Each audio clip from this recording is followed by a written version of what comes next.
Atenção! Começa agora uma teleaula de Geografia do Ensino Médio. Você vai assistir a teleaula de número 28. Bons estudos!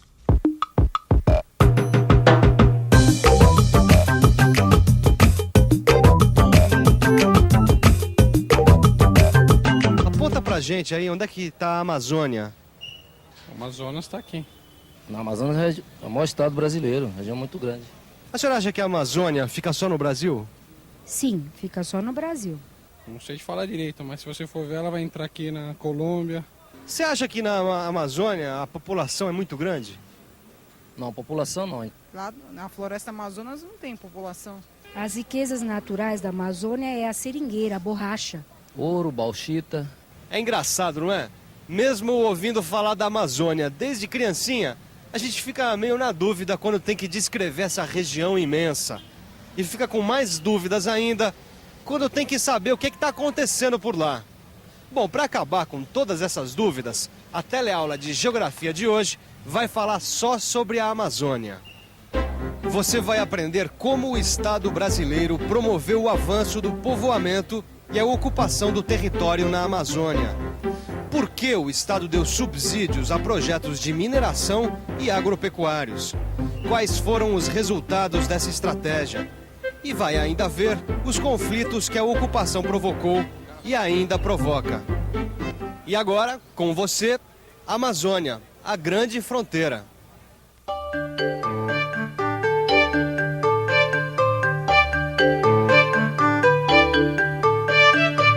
A Amazônia é uma região geográfica que ocupa 2/5 da região centro-norte da América do Sul e mais da metade do território brasileiro.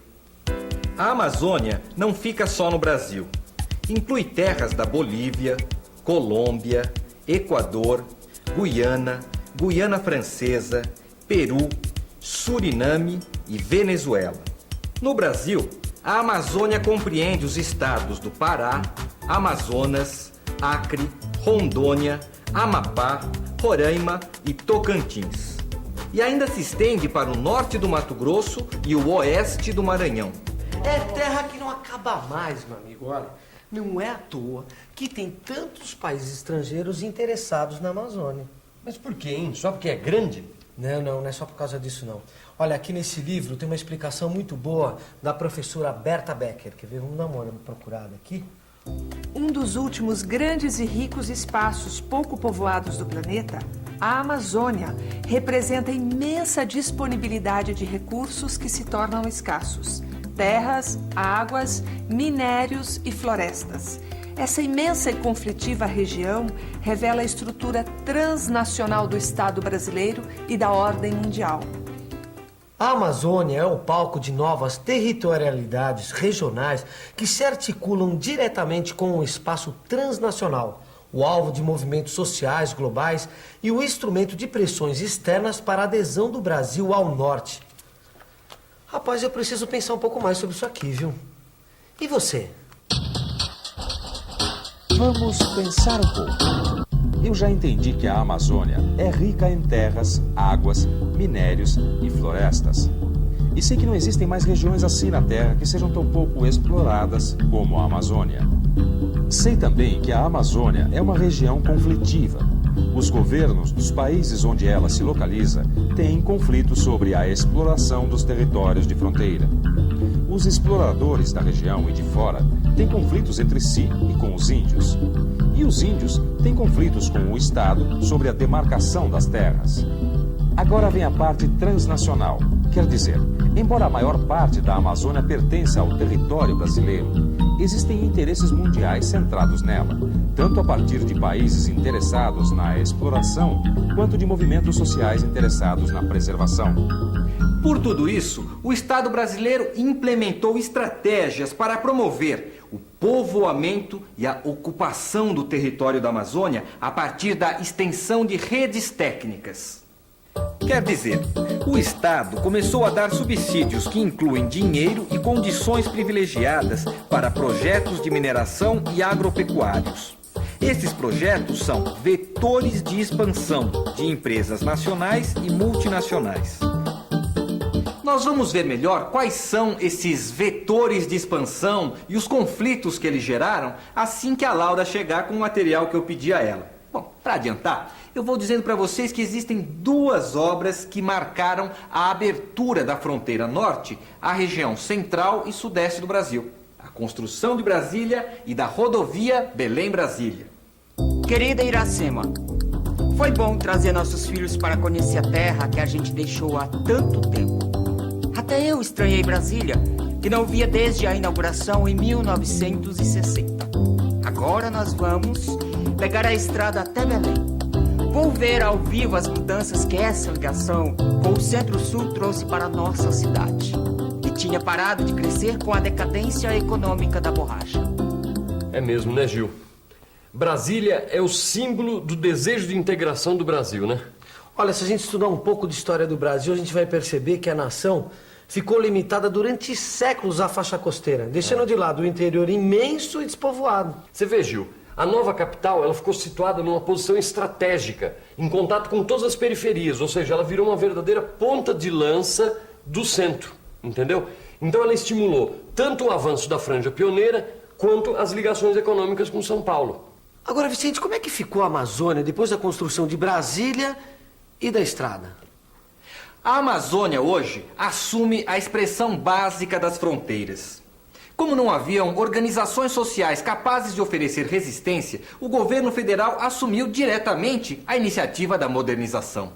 Implantou uma malha de estradas em tempo acelerado e numa escala gigantesca que transformou parte das antigas regiões centro-oeste e toda a região norte numa grande fronteira nacional. Opa, a Laura chegou. Vamos ver como isso aconteceu. Tá, só que segura isso aqui um pouquinho, foi difícil de achar, viu? Bom, o que aconteceu é que essa malha programada acabou tendo mais valor simbólico do que real na ocupação da Amazônia. Os programas, os projetos, mesmo os que ficaram só no papel, acabaram provocando de imediato um aumento no valor das terras. E aumentaram também os conflitos sociais. Só que as taxas de investimento, produção e ocupação não justificaram esses aumentos. Veja só por quê. Da estratégia de ocupação regional, resultaram também intensos conflitos sociais e ecológicos. Com a expansão da pecuária, da exploração florestal e da mineração, verificou-se um desmatamento a uma taxa muito elevada. O Instituto Nacional de Pesquisas Espaciais, INPE, e INPE, faz o monitoramento da floresta amazônica através de imagens de satélite e estima que até o ano de 2005 foram desmatados cerca de 680 mil quilômetros quadrados, 18% da superfície original da floresta. O desmatamento geralmente avança a partir das rodovias, que permitem a abertura de estradas secundárias, em um efeito que ficou conhecido como espinha de peixe. Esses domínios agromercantis surgiram a partir de programas de colonização. Exatamente. E também mais 600 projetos agropastoris de grandes empresas nacionais e estrangeiras para plantação e criação de gado.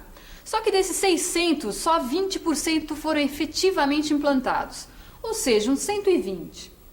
Além dos projetos agropastoris, outras iniciativas atraíram investimentos para a Amazônia.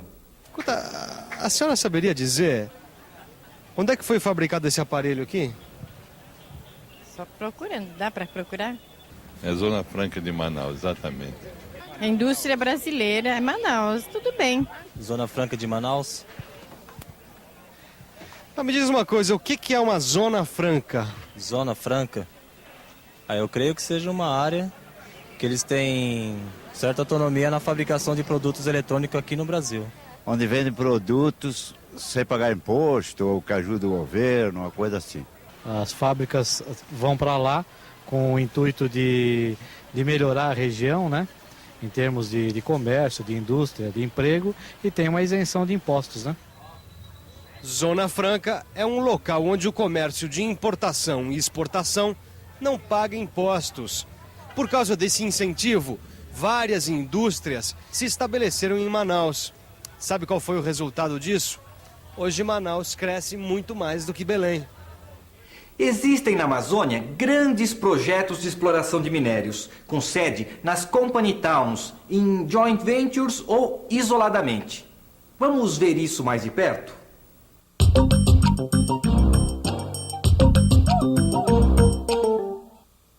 Company Towns são cidades da companhia. Quer dizer, um núcleo urbano que reúne a produção e a gestão das explorações de minerais no meio da floresta. Joint venture, em inglês, é empreendimento conjunto. Quer dizer, associações entre empresas estatais e empresas privadas, estrangeiras ou não.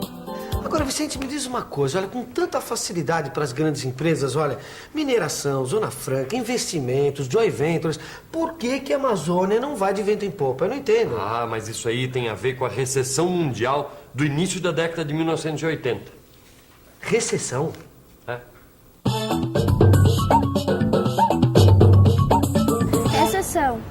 Substantivo feminino. Ato ou efeito de tornar atrás. Recuo. Ah, sim, no começo da década de 80, a economia mundial entrou em crise, ou seja, começou a recuar, andar para trás. Por isso o nome é recessão, não é isso? Exatamente, por isso que a Amazônia hoje em dia está recebendo muito menos investimentos do que o esperado. Agora me diz uma coisa, o que aconteceu com os projetos implantados lá, hein? Aconteceu que dos grandes projetos que foram implantados na Amazônia, apenas um é totalmente estrangeiro, o da Alunorte, no Maranhão. Por outro lado, a empresa que mais participa dos investimentos na Amazônia é a Companhia Vale do Rio Doce, que explora minérios, projetos de reflorestamento, industrialização, transportes, pesquisas geológicas, entre outras coisas. A Companhia Vale do Rio Doce possui filiais no exterior e participa do mercado mundial. Pois é, né, Vicente? A ocupação da Amazônia foi uma iniciativa do Estado do governo brasileiro. Exato. Então, com isso, eles tiveram que modernizar a região, tanto para abrir novas fronteiras, como também para se proteger das pressões internacionais. Não, isso aí eu compreendi. Agora, no início da aula, diz que essa ocupação também causou muitos conflitos. Vamos ver que conflitos foram esses? Não. A senhora sabe quem foi Chico Mendes? Sei. O Chico Mendes foi aquele moço do Amazonas, né? Presidente da cooperativa Seringueiros, lá do Pará. Eu ouvi falar, mas eu não peguei, né, pela televisão, nada sobre ele. Lá do Amazonas, lá, seringueiro, lá da borracha. Sindicalista, não era? Chico Mendes foi um líder seringueiro e sindicalista do Acre. Ele se tornou conhecido no mundo inteiro porque denunciou a destruição da floresta amazônica. Por isso, foi reconhecido mundialmente e perseguido em sua terra. Recebeu um prêmio da ONU e foi assassinado em 1988. O crime teve repercussão internacional e trouxe à tona a questão dos conflitos de ocupação e uso da terra no Brasil.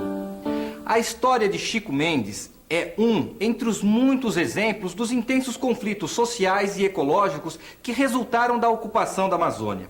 Com a expansão da pecuária, a exploração florestal e da mineração, houve um desmatamento que atingiu enormes proporções. O Instituto Nacional de Pesquisas Espaciais, INPE, faz o monitoramento da floresta amazônica através de imagens de satélite e estima que até o ano de 2005 foram desmatados cerca de 680 mil quilômetros quadrados. Isto é, cerca de 18% da superfície original da floresta. Olha, Gil, só para você ter uma ideia, até a área desmatada só na década de 1980 já é motivo de conflito. Tem estimativas que dão a área desmatada como 12%, que daria 598.921 quilômetros quadrados. E estimativas que falam em 5%, que daria 251.429. Afinal, a que conclusão a gente pode chegar? A conclusão é: essa modernização conservadora, ou seja, uma modernização conduzida principalmente pelo Estado autoritário, tem seus prós e contras. A fronteira foi aberta, mas A sustentação da tríplice aliança de capitais, que vieram de multinacionais, de empresas brasileiras e do Estado, fizeram com que o Estado gastasse mais do que podia. Dessa forma, perdeu a capacidade de sustentar domínios, abrir fronteiras, de negociar com o capital multinacional. O Estado usou o território para consolidar o seu poder, mas acabou ultrapassando os limites da sua capacidade de controle. Daí, em parte, a origem da sua crise atual. E agora? A revisão. E atenção, se liga aí que é a hora da revisão.